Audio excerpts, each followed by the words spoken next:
Dengue, una emergencia epidemiológica constante. Su impacto antes, durante y después de epidemias y pandemias virales. Ahí está la dirección en la cual ustedes me pueden encontrar y escribir con todo gusto. Al final de la sesión voy a poner un agradecimiento, van a tener mis datos también. Y vamos a hacer una reflexión primero. Siempre me ha gustado abrir las pláticas con una diapositiva que muestre el fondo de lo que va a ser el tema que vamos a tocar el día de hoy. Y ya bien lo dijeron a la hora de introducirme. Ayer, 26 de agosto del 2024, fue el Día Mundial del Dengue y el 20 de agosto fue el Día Mundial del Mosquito. Entonces, ¿cómo son las cosas que les dedicamos días a aquellos que nos hacen daño y a aquellas enfermedades que pues finalmente son de importancia en salud pública para muchos países a nivel global? Y le pongo reflexión porque muchas de, de las personas que han sido infectadas con dengue no la han librado, como decimos aquí en México, es decir, han llevado un resultado fatídico y fatal. Entonces, me voy a dar a invitarlos a ustedes a generar unos 20 segundos de silencio por toda aquella gente que ha fallecido por estas enfermedades, que pareciera ser vanas los datos que vamos a ver, pero realmente el impacto que tienen las familias que han sido afectadas, pues ha sido muy grande.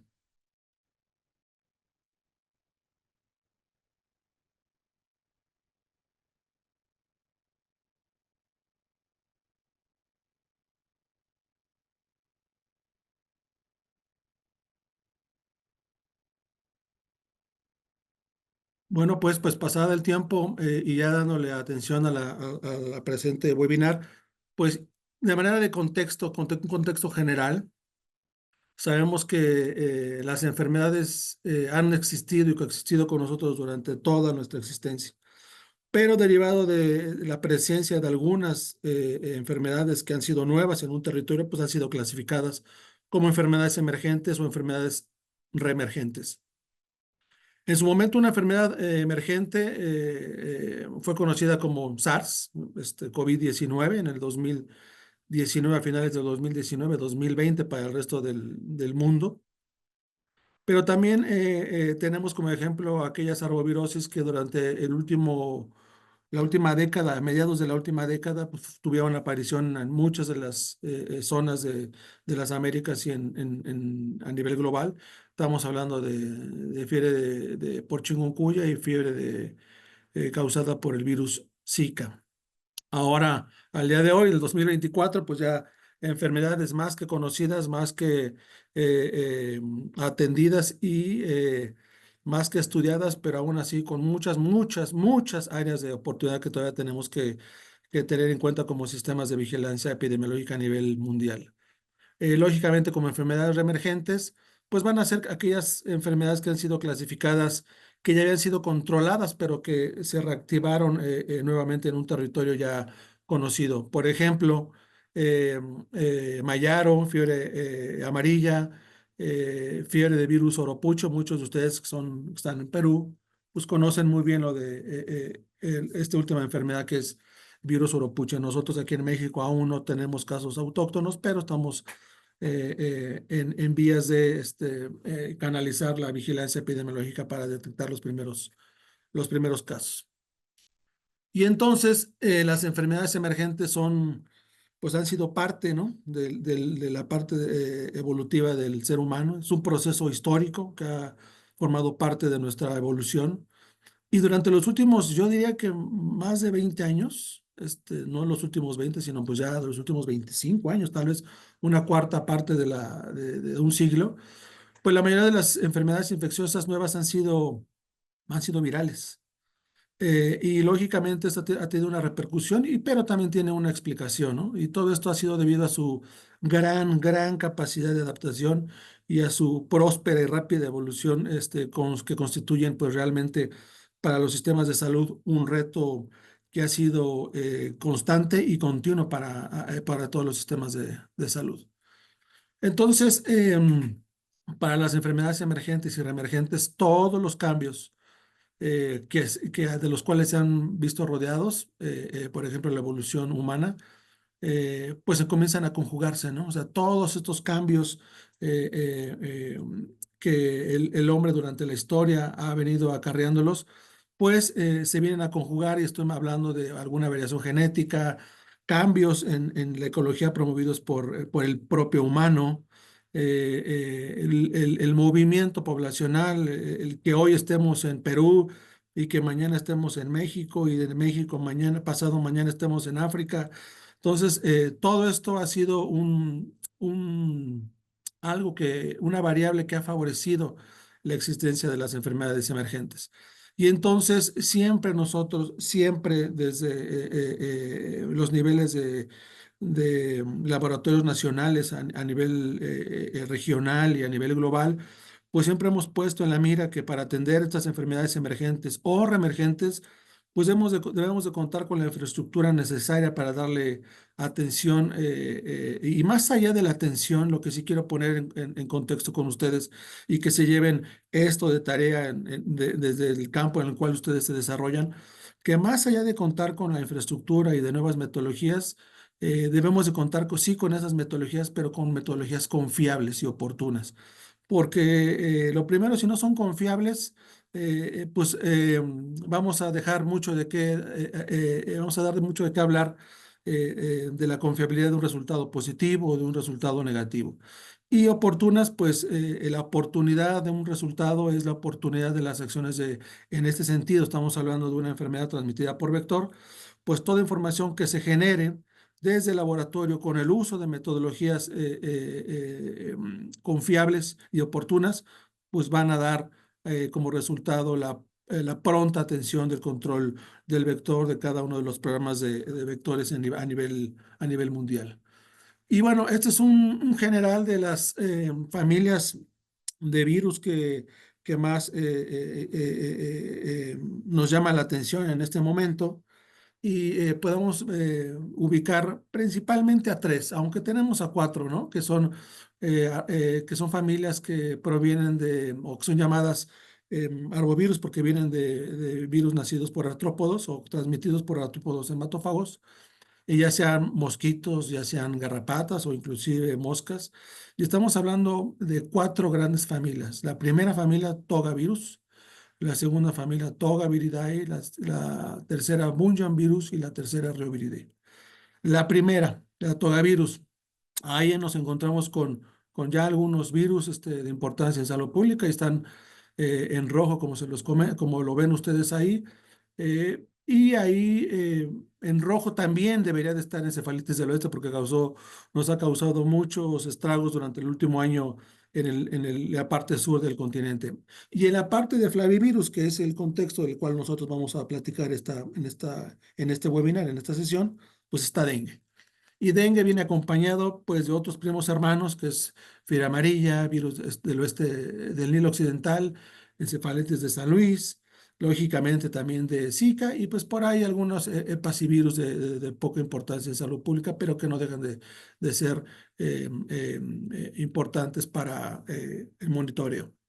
Y el virus, pues ahí los marco. El principal, un ortopunjan-virus, que estamos hablando de virus uropuche, importantísimo para nosotros en la actualidad. De hecho, vamos a platicar y vamos a dedicarle una o dos diapositivas a, a la parte de uropuche y a lo que nosotros llamamos la cocirculación de virus al mismo tiempo. Y al final tenemos la familia Roviridae, que bueno, están los rotavirus, que poco tenemos que ver con este tema el día de hoy.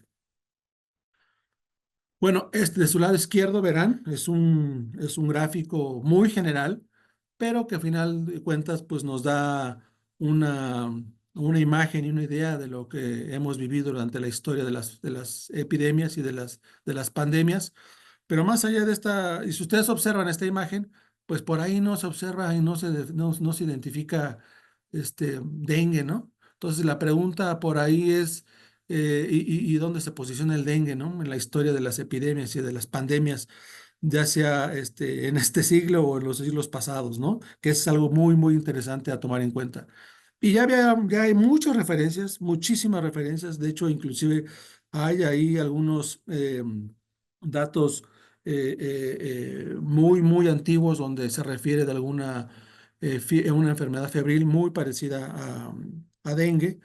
Pero por allá tenemos, fíjense nada más, ¿no? En España ya se mencionaba que había un brote de dengue en 1778, ¿no? Entonces el escrito está en este libro que les pongo aquí en la diapositiva. Ustedes tienen el código QR para que lo puedan accesar. Está bien bonito el libro, la verdad, vale la pena que lo ojeen.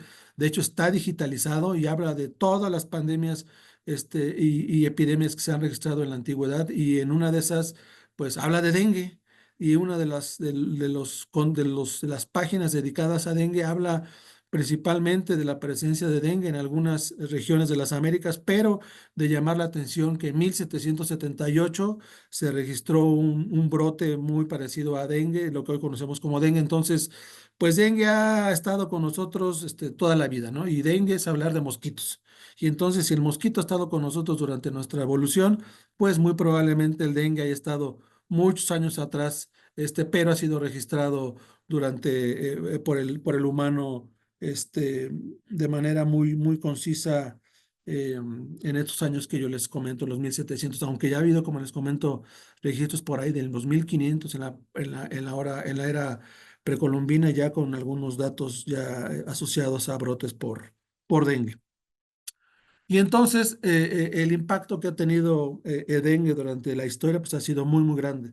Entonces dengue ha cocirculado, ya he visto ingresar, ya he visto desaparecer, ya he visto crecer, ya he visto minimizar la circulación de muchas enfermedades. Y ahí les pongo, por ejemplo, imágenes de la gripe española, de VIH, SIDA, algunos virus respiratorios. Y entonces vean por ahí en esta imagen en esta tabla que les muestro, pues por ahí dengue registrado ya con datos muy precisos en 1906, con un por ciento de letalidad y aproximadamente un punto 15 millones de defunciones en aquel entonces. Entonces vean y compárenlo con, por ejemplo, con viruela, ¿no? Que tiene un 30% de tasa de letalidad. Por ahí vemos en color verde y a VIH y a COVID, ¿no? Con el porcentaje de letalidad para COVID conocido, para SIDA, pues aún muy, muy desconocido por muchos datos que se tienen discordantes, pero que también tiene un impacto enorme, ¿no? Y pues, lógicamente la madre de las pandemias, o una de las madres de las pandemias, en 1918, pues causada por la famosa gripe eh, española, que finalmente no fue española, pero bueno, así es conocida. Y siguiendo con el mismo tenor, pues vean, ¿no? Esto es ya con el paso del tiempo, ya en los 2000, ya pasamos de los 900 a los 2000, y seguimos y seguimos y seguimos hablando de dengue. Entonces aquí si nos posicionamos en los 2000, pues ya comenzamos a ver brotes sumamente fuertes y sumamente considerables ya en América Central. Ya después, 5 años, un lustro después, en el 2004, brotes muy intensos en Asia, en Indonesia, en Singapur, en la India, en Pakistán, en Filipinas. Y en 2007, nosotros, junto con la República Dominicana y Puerto Rico, pues el dengue nos impactó muy, muy, muy, pero muy fuerte. Y esa vez, bueno, en ese momento, pues vivimos una de las etapas o de los brotes más intensos en México causados por dengue. Y pues estos brotes no nomás fueron localizados, sino ya fueron diseminados a varios países de la región de las Américas. Y entonces en 2008 y ya vemos brotes muy intensos en Sudamérica, principalmente en Brasil. Ya también en Camboya en ese entonces ya tenemos casos, bueno, no casos, sino brotes muy, muy grandes de fiebre por dengue. Y, y aquí algo bien interesante, en el 2018, 2019, y finales, principios del 2020, que fue cuando comenzó COVID, pues bueno, registramos en aquel entonces el mayor número de casos registrados en Asia Pacífico y en América Latina. O sea, un brote, fueron brotes enormes que se registraron en las Américas. Y en 2020, pues, lógicamente se registró brotes registrados muy fuertes en Singapur. Y de su lado derecho superior van a ver en el 2024, aunque en esta tabla no lo menciona, pero en 2023 rompimos el récord histórico de dengue a nivel mundial. Ya vamos a ver los datos muy claramente para que veamos qué tanto impacto tuvo dengue posterior a la pandemia de COVID cuál fue el reto de los sistemas de salud durante la pandemia de COVID en este momento, en ese momento. Y al día de hoy, nada más para reflejar en esta diapositiva el impacto que tiene dengue, pues en el 2024 tenemos los brotes más grandes que se han registrado en la historia, en América Latina y el Caribe. Y entonces en la parte inferior ven ustedes los gráficos y en el 2024 pues no hay precedente, ¿no? Son gráficos que salen directamente de información de PLISA, de la Organización Panamericana de la Salud. Y entonces tomar en cuenta todo esto porque este año se va nuevamente a romper. De hecho ya rompimos récord del año pasado. Ya lo vamos a ver. Y entonces pues venimos hablando de VIH-Sida, venimos hablando de SARS-CoV-2, venimos hablando de el dengue acompañado de otros arbovirus, chikungunya, Zika, Mayara, Oropuche, fiebre amarilla, West Nile, etc., etc., etc. Y entonces comenzamos ya a hablar de las sindemias, ¿no? Sindemia, ¿qué significa sindemia? Sindemia es la circulación simultánea de dos epidemias en una localidad, en una región establecida, en una región propia.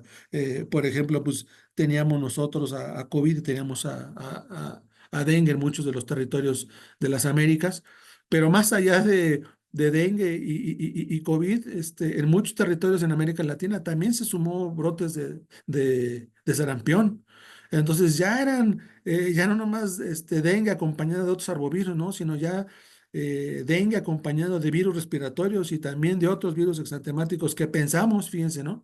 Pensamos que sarampión lo teníamos relativamente controlado porque es una enfermedad prevenible por vacunación, pero nos dio sorpresas. Entonces, ya comenzamos a hablar aquí de la cocirculación de dengue y otros virus que causan brotes epidémicos. Ya estamos hablando entonces de sindemias registradas a nivel mundial y principalmente aquí en el continente americano.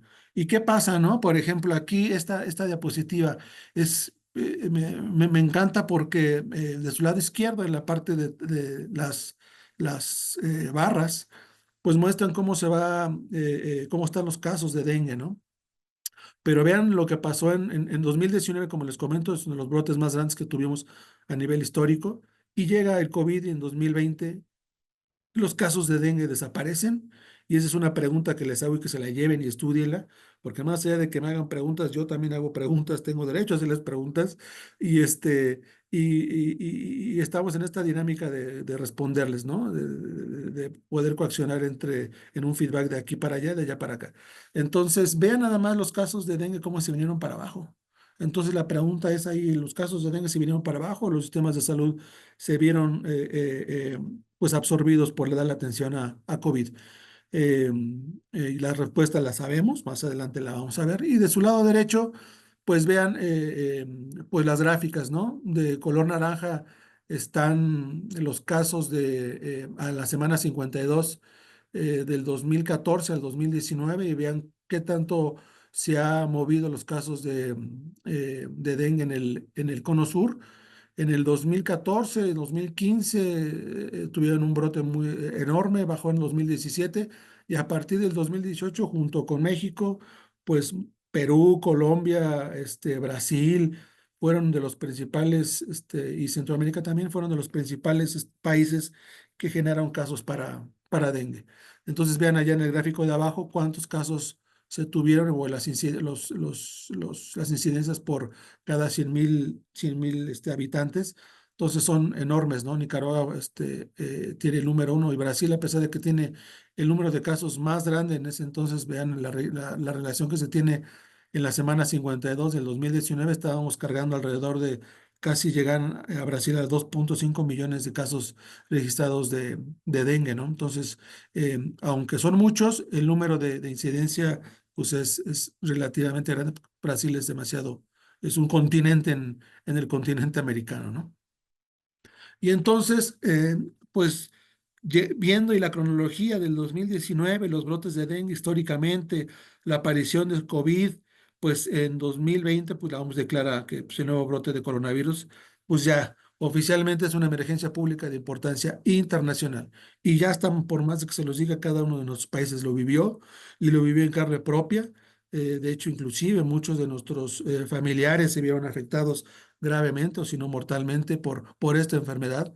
Y entonces, pues los sistemas de salud pues se vieron con uno de los mayores retos a nivel internacional. Y entonces, vean, esta gráfica me gusta mucho, la saqué, ahí tiene el código QR para que obtengan la revista de donde se obtuvo. Es un estudio que se hizo aquí en México y vean los números de casos de COVID versus los casos de dengue durante 2020 de la semana epidemiológica 1, o sea, todo el año de la semana epidemiológica 52. Y viene el número de casos de COVID, ¿no? O sea, sobrepasaba el número de casos de dengue. Y esto lo enfoco mucho en México porque, pues, finalmente es el reflejo de lo que vivimos cada uno de nuestros países, ¿no? Quienes tenemos la experiencia de co-circulación de dengue, otros arbovirus, y en ese entonces la circulación de, de SARS-CoV-2. Y entonces, ¿qué pasó en el 2021? Vean, me voy a regresar, me voy a permitir regresar a la diapositiva anterior. Vean al final de la diapositiva, al final de las curvas de las semanas epidemiológicas 52 en México, los casos de dengue iban en aumento, pero finalmente, pues los casos de dengue fueron minimizados por la cantidad de casos que se presentaron de COVID en México y en nuestros países, ¿no? Entonces, y ahí me permití, y lo voy a leer textualmente, eso sí lo voy a leer porque lo puse ahí exprofeso para eso. Fíjense, la información recabada en este estudio manifestó lógicamente lo que ya todos sabíamos y lo que venimos viendo durante emergencias epidemiológicas, ya sea por arbovirus o por otro virus, pues que son los desafíos y consecuencias que representan la coexistencia de enfermedades infecciosas endémicas y epidémicas. Y lógicamente, pues además de eso de precariedad, pues más bien lo voy a poner como brechas, ¿no? En la atención y servicios de algunos sistemas sanitarios, con el consecuente incremento de la morbilidad y mortalidad en México, en este estudio así que fue realizado, pero que finalmente refleja lo que vivimos muchos de nuestros países en América Latina y en el sur, en la parte del cono sur del continente. Y entonces, pues este artículo lo que genera es poner dar a demostrar pues que debemos de estar preparados, porque esto no es la primera vez que nos ha pasado, no es la primera vez, no es la primera vez que va a pasar. Y si en algún momento cada uno de nuestros países, de nuestros sistemas de vigilancia epidemiológica, detectó brechas en todos los sentidos y en todos los componentes de vigilancia epidemiológica, pues creo que todavía estos virus o estas pandemias nos han estado dando un chancecito de todavía ajustar las tuercas de esas brechas que hemos identificado para no cometer los mismos errores, ¿no? Y entonces, pues una de las preguntas que les decía yo al inicio de la sesión es, qué tanto fue afectado los sistemas de salud en la vigilancia de arbovirus ante la presencia de la pandemia de COVID-19? Pues fue afectada de manera rotunda, ¿no? Y así como lo comenta este estudio, que las repercusiones que la pandemia ha generado fueron directamente sobre el control y la prevención de esta enfermedad, ¿no? Que es lo mismo que ha sucedido en otros países. Y entonces, vean nada más lo que pasó aquí en México, ¿no? En 2021 con su comparación en el 2019. De su lado izquierdo tienen una columna que dice ambos sexos, y en ambos sexos el segundo lugar se lleva el número de defunciones fueron por COVID-19. Pero si desgregamos esas defunciones por género, los hombres se llevan el primer lugar y las mujeres se llevan el segundo. Entonces, ya durante una pandemia, ya durante la experiencia que tenemos de atender enfermedades transmitidas por vector, se suma una enfermedad respiratoria que no va a ser la única y no ha sido la única y que esperamos más. porque esta es parte de la evolución viral, pues entonces relegan a las otras enfermedades y entonces los sistemas de salud pues se ven saturados, ¿no? Pero este es un reflejo de lo que la enfermedad transmitidas por vector sufrieron, ¿no? ¿Se sufrió una repercusión? Sí, y la respuesta es contundente, sí la sufrieron y en muchos de nuestros países el control de vectores y la vigilancia epidemiológica pues se vio mermada, ¿no? Y entonces esos números de casos que vemos en las diapositivas en las gráficas que les acabo yo de mostrar, pues son el reflejo de este impacto que tuvo directamente sobre los temas de salud. Pero ¿qué pasa entonces, ya siguiendo la cronología de previo a COVID, durante COVID y después de COVID, o aquí nos estamos ubicando a finales del 2021? Vean cómo los casos me voy a enfocar básicamente del lado derecho, en las tres gráficas del lado derecho. Y aquí ya vamos a comenzar a hablar de las famosas cocirculaciones de dengue y otros arbovirus, ¿no? Sumado a las sindemias de COVID y de sarampión y de dengue simultáneamente, ¿no? Entonces vean cómo en el 2020 los casos de dengue en la región de las Américas al inicio de las semanas epidemiológicas, pues tenemos un incremento enorme, pero no fue hasta después estamos hablando de la semana epidemiológica 21, cuando el número o no, yo creo que de la 11, vemos la disminución de los casos precisamente por el impacto que tuvo COVID. Y bien el impacto que tuvo COVID para 2021, ¿no? El número de casos de dengue, pues se vino y se abatió totalmente. ¿Qué pasó con chikungunya y qué pasó con Zika? Pues a pesar de que chikungunya y Zika se mantienen co-circulando con dengue, el número de casos de chikungunya y Zika son mucho menores a dengue. Claro que no me está escuchando gente de Brasil o gente de Paraguay, porque luego me va a comenzar a decir, y el brote de Paraguay que vivimos durante el último año, pues es un brote enorme que tuvieron de chikungunya, que también lo vamos a tocar en futuras diapositivas. Entonces, vean el impacto que sigue teniendo COVID sobre el número de casos de dengue. Pero ya para inicios o finales del 2022, inicios del 2023, pues ya las cosas comienzan a cambiar un poquito. Y comienzan a cambiar, ese poquito significa comienzan a cambiar para mal, ¿no? Y para beneficio de todos aquellos que nos vimos afectados por SARS-CoV-2, pues bueno, finalmente prevenir una enfermedad prevenible por vacunación, mermando o minimizando el riesgo de casos graves de la enfermedad. Pero y entonces se vino dengue, ¿no? Y entonces vean en el 2021 la gráfica y los casos de dengue que hubo, ¿no? Entonces, eso ya era el preámbulo, ya créanme, eso era el preámbulo de lo que esperábamos en 2023 y de lo que estamos viviendo en el 2024. Así, perdón, así en las gráficas, en las tablas de abajo, tanto para chikungunya como para Zika, es exactamente lo mismo, ¿no? En chikungunya en el 2022, pues muchos de esos casos que ven ustedes ahí registrados sí son producto de los casos que suma Brasil, pero más allá son de los casos que comenzaba a sumar ya Paraguay con su brote intenso que tuvo de chikungunya. Y vean de Zika, pues entonces en el 2020 y en el 2021 que vemos una constante en el número de casos, pues ya para el 2022 ya comienza a reflejarse un aumento de los casos de Zika. Y entonces, tanto dengue como chikungunya, como Zika, pues ya comenzaron lo que conocemos nosotros como su flujo normal en la circulación constante y continua en el continente americano. ¿Y qué pasa para inicios del 2024? Pues lógicamente el 2024 venimos acarreando el brote histórico del 2023 y lo único que esperamos, y ustedes lo verán ahí en la gráfica del lado derecho superior, donde se están graficando el número de casos de dengue del 23 al 24, en la semana epidemiológica a partir de la semana epidemiológica 5. Entonces, vean nada más el número de casos que tenemos ya perdón, en la semana epidemiológica 5, ¿no? Comparada con el 2023.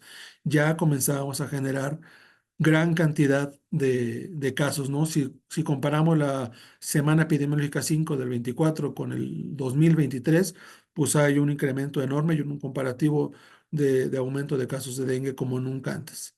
Y abajo, lógicamente, está el número de casos por subregión y vean que pues todas las regiones del sureste, la región de Centroamérica, México y la subregión andina, pues finalmente se han visto afectados, ¿no? Y eso es un lapso de brotes y de casos de dengue del 2014 al 2023, casi una década de estudio. Y vean las curvas epidemiológicas o el número de casos registrados en el 2023 superan en muchos de los casos, por mucho lo que se ha registrado históricamente durante la última década.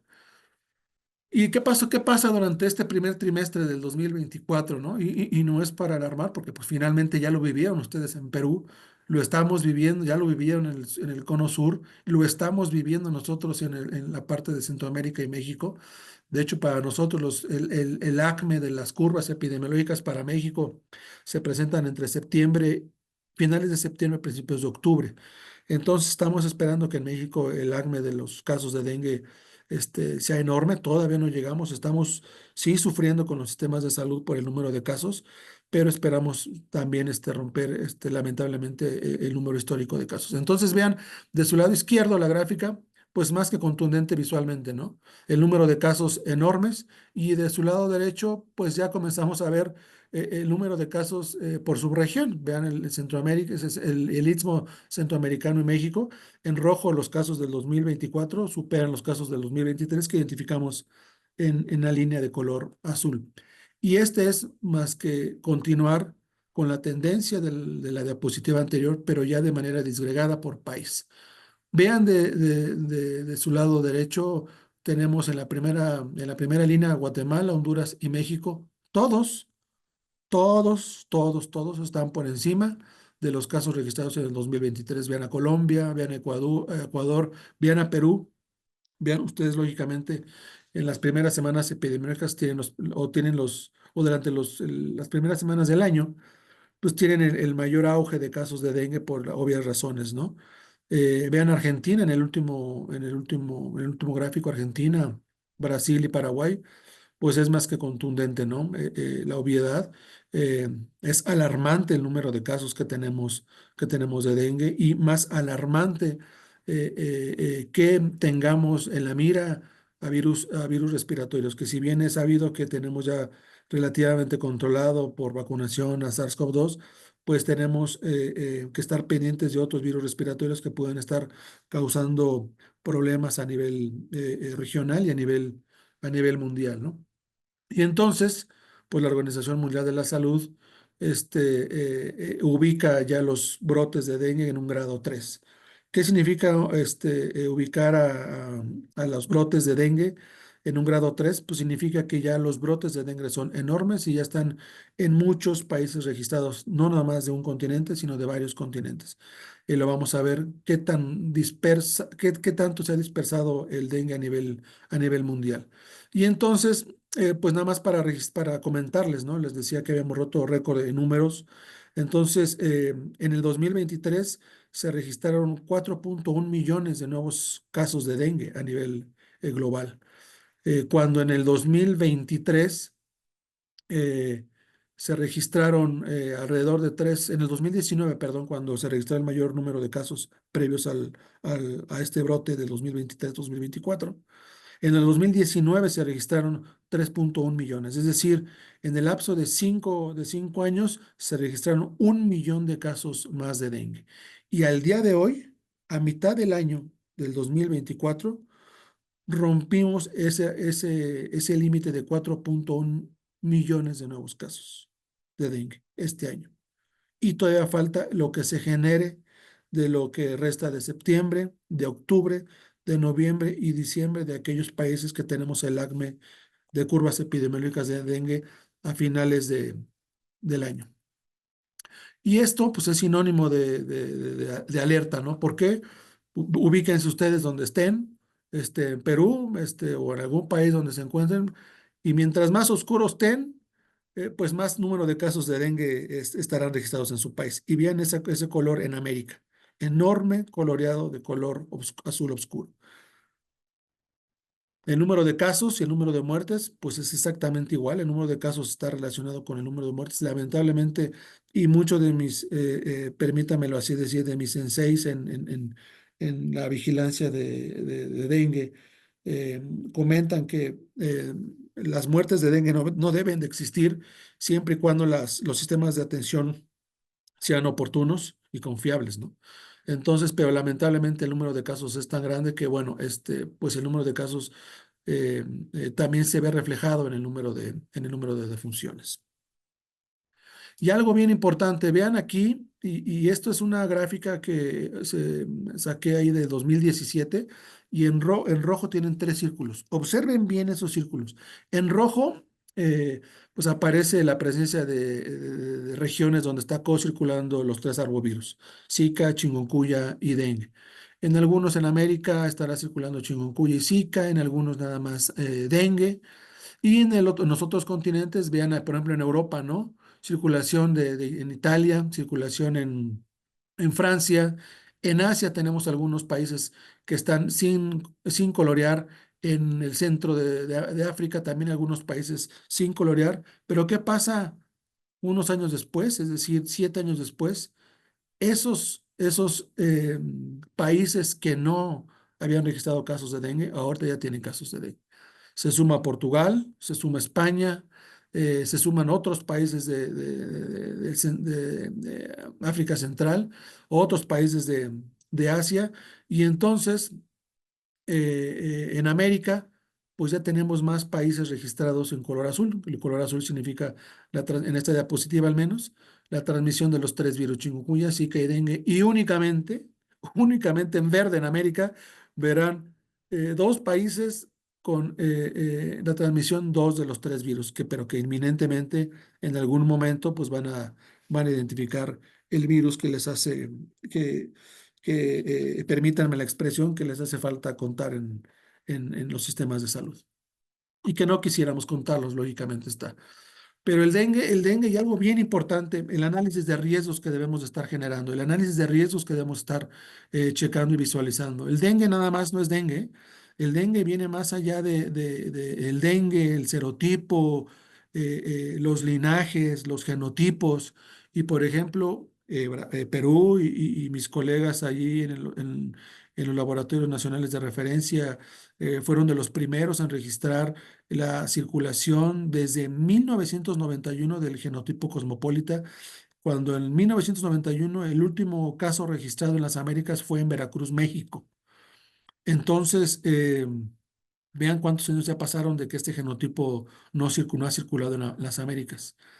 Y la repercusión que tiene este genotipo de dengue, pues es que muchas de los casos que se infectan con este genotipo han sido asociadas a formas graves de la enfermedad. Entonces hay que hacer un análisis de riesgo, no nada más de dengue más otros virus, sino del propio dengue, cómo están los serotipos, cómo están circulando, cómo están cocirculando, qué serotipo es el de mayor circulación en la región, qué genotipo es el que está circulando en la región y qué linaje, aparte que son los que están circulando en la región, porque eh, esto es un análisis de riesgo que puede estar generando información a los sistemas de salud para estar prevenidos en aquellos países, por ejemplo México, que no tenemos registrados casos de dengue 2 con el genotipo cosmopolita, por ejemplo, Perú pues ya lo detectó. Colombia, la mayor parte de los casos de dengue 2 registrados durante los últimos meses han sido acuñados con genotipo cosmopolita. Entonces, habrá que tener mucho cuidado con ese análisis de riesgo. Y más allá de dengue, y estábamos platicando con Zika y chikungunya, pues también el análisis de riesgo para chikungunya. Recordar que chikungunya generó brotes masivos en la década pasada, pero que en los últimos años uno de los países más afectados pues, fue Paraguay. Y principalmente Paraguay detectó la cepa EXA de chikungunya, que fue la que afectó a su país. Nosotros en México al día de hoy no tenemos la cepa EXA y entonces tenemos que tener ese análisis de riesgo para estar fortaleciendo capacidades de la vigilancia en los laboratorios, no nada más en los laboratorios nacionales, sino al interior de las redes de laboratorios de cada uno de nuestros países. Entonces, importante también analizar qué está pasando con los otros virus, pero también más allá de los virus, en este caso chikungunya, pues en la misma similitud que con dengue, estar checando cuáles son los genotipos circulando, cuáles son los linajes que están circulando, y esto no es nada más que el resultado del fortalecimiento de las capacidades de laboratorio que han venido como resultado de todos los esfuerzos que desde la Organización Mundial de la Salud, que desde la Organización Panamericana de la Salud han tenido a bien fortalecer las capacidades de la región. Zika, por ejemplo, también un análisis de riesgo. Recordar que Zika, pues más allá de los casos que son asintomáticos, más allá del 80% de los casos que se presentan, pues están asociados, muchos de los casos sintomáticos asociados a daño craneoencefálico en los recién nacidos, ¿no? Entonces, tener en cuenta todo esto porque Zika ha sido durante los últimos años monitoreado y de repente dejado de ser analizado de manera profunda, pero por ejemplo Brasil, que es digámoslo así, le voy a apodar a Brasil, ha sido la meca de los arbovirus en las Américas, pues tiene a bien identificar qué es lo que está sucediendo y de alguna manera darnos información a de los demás países para que estemos preparados con las herramientas necesarias para identificar lo que sea requerido ante la circulación de nuevos linajes y nuevos genotipos que estén apareciendo en el país. Y entonces, otros arbovirus y el análisis de riesgo, pues estábamos hablando de Mayaro, estábamos hablando de Oropuch. Oropuche para ustedes es, o fiere de Oropuche para ustedes es pues posiblemente más común que para México, ¿no? Todavía que en México cuesta trabajo la población que conocer virus Oropuche, los sistemas de vigilancia lo conocen y estamos alertas, pero pues ahora más allá de la presencia de dengue, de chikungunya, de Zika, de otras, de brotes registrados por otros virus respiratorios, exantemáticos, como les habíamos comentado, pues se suma un arbovirus más, o un bunyanvirus más, en este caso transmitido no por Aedes, no por Culex, sino por culicoides. Entonces, ya se propagó, comenzaron los casos hace meses pues en las zonas amazónicas de Brasil y las zonas limítrofes a esta parte de las Amazonas en Brasil, pues bueno, también presentaron sus primeros casos de Oropuche y lo importante es que ya saltó al Caribe, ¿no? Y ahorita nosotros estamos registrando casos, ya el sistema está registrando casos de Oropuche en Cuba y pues muchos de los sistemas de vigilancia están alertas porque el movimiento poblacional a Cuba durante el periodo vacacional de verano pues ha promovido mucho movimiento y muy probablemente que muchos de nuestros países estemos ingresando casos importados de Oropuche, ya no sea nada más de estos países de Sudamérica, sino también de la parte del Caribe. Y no me voy a detener con esto. Lo único que quiero tocar y quiero tocar base con ustedes es que toda esta dinámica de generación de información, de atención en los sistemas de salud, el componente de laboratorio juega un papel importantísimo. Y aquí les menciono un histórico donde se manejaban pruebas rápidas, aislamientos virales en su momento para hacer el diagnóstico, ensayos de inhibición de la maglutinación, las ELISAs, lógicamente los PCRs que en aquel entonces eran convencionales. Entonces teníamos, ya les comenté, y al principio de la plática les comentaba que debemos de contar con sistemas de vigilancia oportunos y confiables. Y muchos de ellos en ese momento no eran tan oportunos y no eran tan confiables como lo parecieron. Y entonces en el trayecto y el paso del tiempo, pues se fueron generando nuevas metodologías hasta contar ya con muchos de nuestros países con un músculo tan grande para la vigilancia genómica, ¿no? Que la vigilancia genómica es un plus que nos da el fortalecimiento de las capacidades a nivel regional, promovido también por OPS, y que nos brinda oportunidad para la toma de acciones dependiendo de las evidencias que se vayan generando en cada uno de nuestros países. Y entonces, hablando de metodologías, es sinónimo de hablar de algoritmos de diagnóstico. Estos algoritmos de diagnóstico vinculan el mezclar ELISAs, por ejemplo, en México mezclábamos ELISAs de antígeno, las muestras que salían negativas las metíamos, les corríamos IgM, después IgGs, y entonces hacíamos una mezcolanza. Estos algoritmos, lógicamente, están posicionados por ahí del 2002, del 2003, del 2004, para que no vaya a causar un ruido durante, o aquellos que conocen de arbovirus, para estar monitoreando otros flavivirus en este caso, ¿no? Hablando de reacciones cruzadas. Y entonces cuando hay dengue, viene chikungunya, se suma Zika, y entonces tenemos de repente tres logaritmos y tres metodologías ahí para atender de manera individual los casos de dengue, los casos de chikungunya y los casos de Zika. Y entonces lo que obligó a los sistemas de salud y los componentes de laboratorio es implementar metodologías que sean capaces de identificar de manera simultánea los tres virus.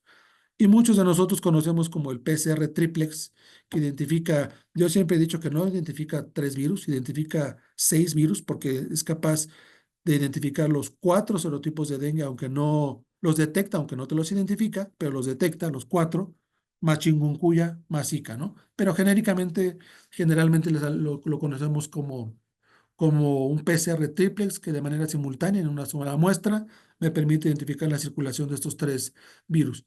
Y entonces, pues tenemos oportunidad en los resultados, una vigilancia simultánea, un seguimiento de diagnóstico diferencial para otros arbovirus y, lógicamente, pues oportunidad para la generación de una vigilancia genómica que es muy importante en este momento. Y entonces, hablando de metodologías y hablando de algoritmos, pues todas estas metodologías y todos estos algoritmos no son estáticos, son flexibles. Y todo algoritmo, toda metodología tiene que ser ajustada según el panorama epidemiológico. Y eso le llamamos mejora continua. Mejora continua, posiblemente atención a brotes. Y entonces nosotros desde México, en muchos países, han hecho de repente reconversiones a algoritmos o reconversiones en las vigilancias por laboratorio. ¿Qué hacemos nosotros en muchos de los países? Nosotros en México hacemos una reconversión de algoritmo molecular a una reconversión de algoritmo serológico. Cuando ya tenemos demasiados casos de dengue que por biología molecular han sido identificados, pero que también simultáneamente se identifican chikungunya y Zika, en aquellas áreas donde tenemos brotes registrados por dengue y no casos de dengue ni chikungunya, tenemos la opción de generar una reconversión de un algoritmo molecular a serológico donde hacemos uso de una ELISA para detección de antígeno NS1.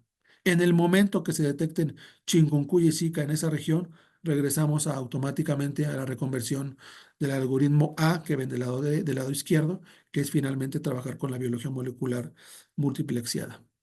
Y entonces, pues eso es ajustar las metodologías y los algoritmos a las necesidades del panorama epidemiológico que se está viviendo.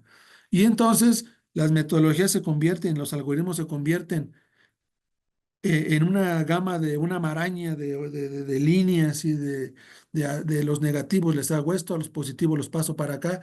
Y entonces, al día de hoy, tenemos o debemos tener las capacidades en los laboratorios nacionales de referencia de analizar. La pregunta básica que todo individuo que se dedica al sector salud es, al menos en el componente laboratorio a la cual yo me dedico, es, si una muestra me llega como probable dengue, tengo las herramientas oportunas y confiables y lo confirmo.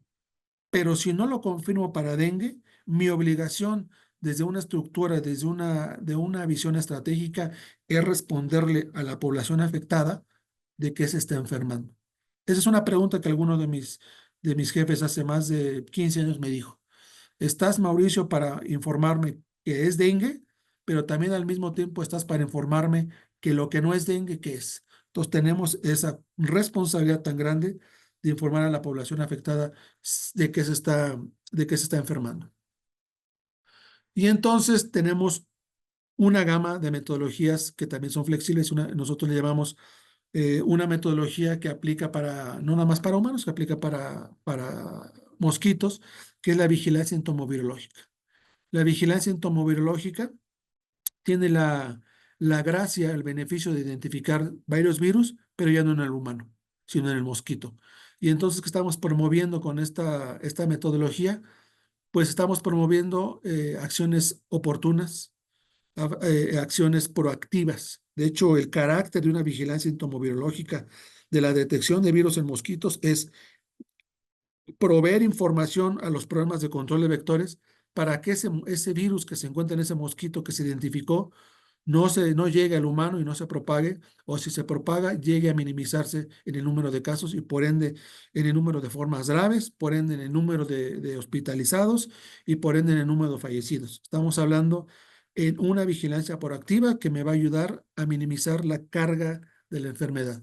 Y entonces poder monitorear en México, monitoreamos qué zonas son, tienen presencia de mosquitos vectores, pero más allá identificamos qué zonas los mosquitos están infectados, para entonces hacer las acciones que le llamamos focalizadas por los sistemas de control de vector a nivel nacional y a nivel regional. Muchos de ustedes así lo tienen. Para cerrar, y ya es una de las últimas diapositivas, entender que la vigilancia de dengue y de otros arbovirus está bajo la sombrilla de un sistema de gestión integral. Es decir, debemos de tomar en cuenta muchos eh, componentes para dar atención oportuna a los casos de dengue. Y entonces hacer una gestión, no me voy a detener, eso muchos de ustedes lo conocen, pero es una gestión donde se analizan laboratorio, atención al paciente, gestión del ambiente, manejo integrado de vectores, epidemiología, vacuna, y entonces hacer una gestión con todos estos componentes para dar facilidades a la atención a los brotes de dengue.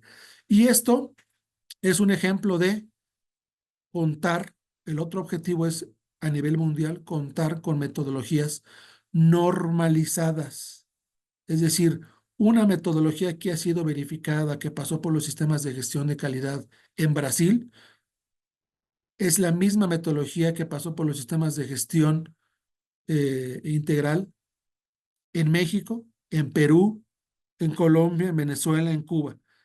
Debemos estar ocupando metodologías normalizadas y ha sido un objetivo de la Organización Panamericana de la Salud para contar con este perfil de metodologías. Y esto es solamente un ejemplo de las metodologías que ocupan en Perú, de las metodologías que ustedes vean la similitud que tenemos, son del lado derecho las metodologías que ocupamos en México y más allá de las metodologías, los algoritmos también que están vinculados en la vigilancia de estas arbovirosis.